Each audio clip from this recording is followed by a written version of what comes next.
Thank you. The changes, we will now have Bro.Ldr.Mbandaka, leader of the spiritual leader of the Alkebu-Lan revival movement. You would like to come up there? Thank you.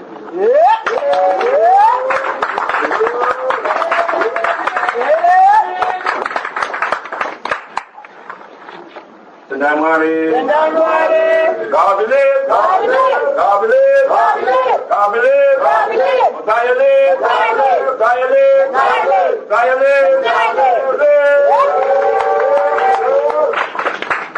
Regai mazi andino taura nefungwa zumuyo mangu. Ndikwenye bimwari. With the words of our mouth and the meditation of our hearts be acceptable in thy sight, O Jah, O God of our creation.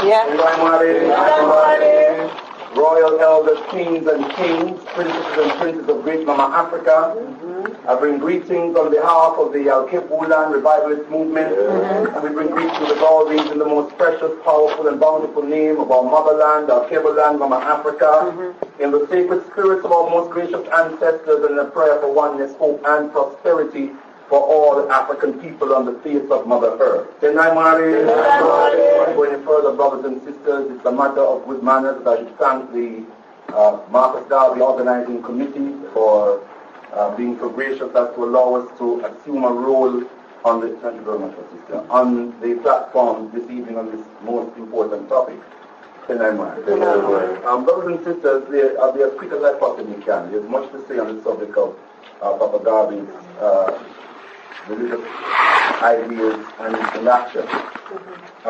We submit, brothers and sisters, there's a great deal of speculation and indeed misconception about Papa Garvey's spiritual legacy. And we hope to make a significant contribution to clearing us of this issue. Some claim that Papa Garvey was a Christian. You could have an oversimplification of Papa Garvey's spiritual legacy. It's far more complex than that. Some even say that he was a Muslim. And then there are others, in fact I heard very recently on the radio, that Papa Garvey was a Roman Catholic.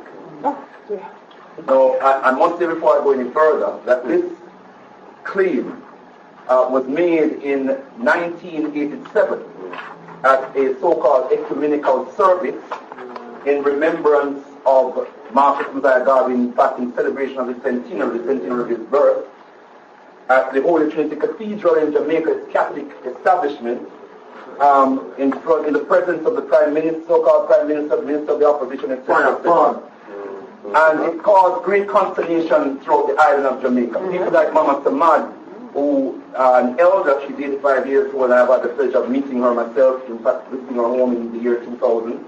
People like her and many others, the Rastafari movement, representatives of the Rastafari movement, were very angry at this claim and publicly challenged it.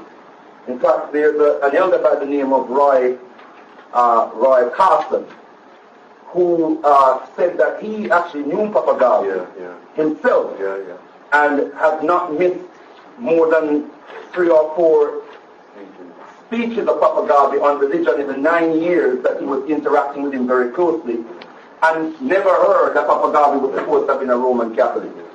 So it's something that has caused great consternation. As I said, I've spoken to Mama Samad about this. She grew up in the Garvey movement. She was born and raised in the Garvey movement.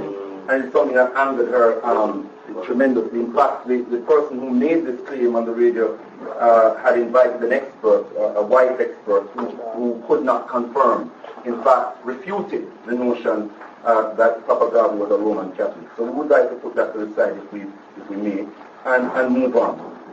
I should also say that I do have an audio tape of Marcus Garvey Jr. dealing with this issue. He was asked whether his father was indeed a Roman Catholic, and his response was, the beginning of his response was, well, I want to clear up this nonsense once and for all. Yeah?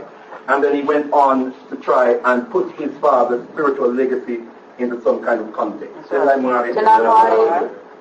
Now, to understand Papa Garvey's spiritual legacy, or as the wording of the title goes, his ideas and actions around religion, we must look at, yes, his utterances and his practices, number one. Number two, we must also look at how these spiritual ideas or religious ideas were formed. Does that make sense, brothers and sisters? Thirdly, how these ideas evolved throughout the his relatively short life. And fourthly, where these ideas were actually directed. Where was Papa Garvey directing us? Because that is as important as the former three. I want to submit, brothers and sisters, that this, however, is not just a intellectual process. It is a spiritual path. It is one that must open our souls. It is one that relies on our capacity to intuit, to tap into the spirit of this great, colossal spirit force that we call Mosiah Garvey. So it's not just about our intellectual processes that we undergo, but we must have a sense of spirit ourselves. That's right. Yeah. Certainly that's what helps me to embrace Papa Garvey and to understand Papa Garvey. The fact that I am a spiritual person, or strive to develop the spiritual aspect of myself. Now, I think we're all familiar with some of Papa Garvey's spiritual utterances. I heard my young sister made mention to one or two herself. I don't know what was said before, whether references were made, but we can look in Philosophies and Opinions of Mosiah Garvey, where his references are represented copiously, and we will see various references to Christianity. What we do know is that Papa Garvey used Christianity as a frame of reference for tapping into the spiritual sensibilities of our people. We know that as a fact. And we know that he made speeches in relation to Christmas and Easter, but always relating back to the liberation fight of our people, always giving a significance to the liberation fight of our people. So it was not, let's celebrate Christmas, I'm dreaming of a white Christmas. It wasn't jingle bell, jingle bell. No. But it was really putting it within the context of the African liberation fight. Easter was about tying that in with the suffering and the sacrifice of African people, the crucifixion of African people, etc., etc. Is everybody with me so far? Yes. Are we all right, brothers and sisters? Yeah. And we can go to page 62 and page 66 respectively, where Papa Garvey has a message each on Christmas and Easter. Which book? Of Philosophies and Opinions. Same book, Philosophies and Opinions of Mosiah Garvey. Mind you, I have an old copy, the new copy, which is this one, newer copy. The pages might be somewhat different. The page markings I know are somewhat different. So you have to trust that up. But it would be round about, 62, 66.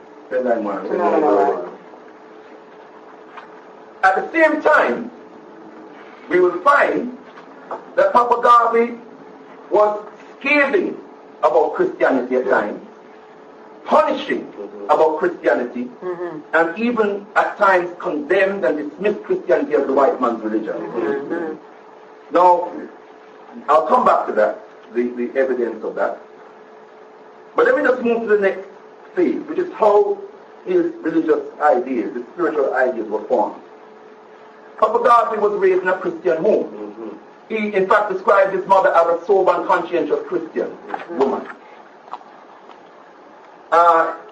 He grew up in the Methodist church where he pumped the pipe organ on a Sunday morning.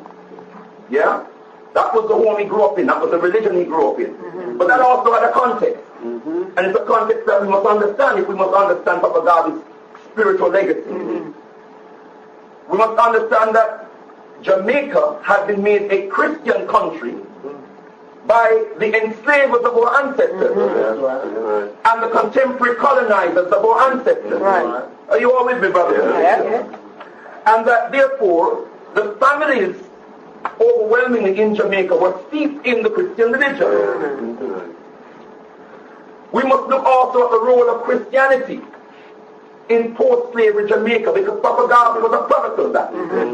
And the role of Christianity in post-slavery Jamaica was simply, now this must not be confused with the positive intentions of our people who embraced the Christian religion, but the Christianity that was imposed upon African people was imposed upon African people and used post-colonialism to colonize the minds and bewitch the souls of African people. That was the one reason of the one reason.